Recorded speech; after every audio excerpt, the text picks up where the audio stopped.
positive thoughts sa mga birth months. Saan ka dito? March. Creative at optimistic, kaya maraming nagtatagumpay sa startups at modern business. October. Madalas iugnay sa mga successful entrepreneurs at bilyonaryo dahil magaling sa leadership at pakikipagkapwa-tao. January.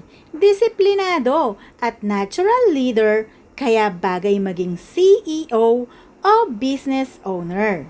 September. Detail-oriented at maingat sa pera, kaya mataas ang success rate sa negosyo. May. Magaling humawak ng pera at may instinct sa mabentang negosyo o investment. June. Creative at mahusay sa marketing, fashion at advertising. February. Innovative at bagay sa online at tech-related business. July. Maingat at mas gusto ang stable at pangmatagalang family business.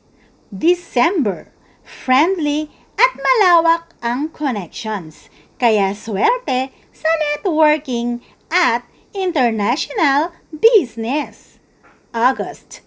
Matapang mag-risk at confident sa malalaking opportunities. November.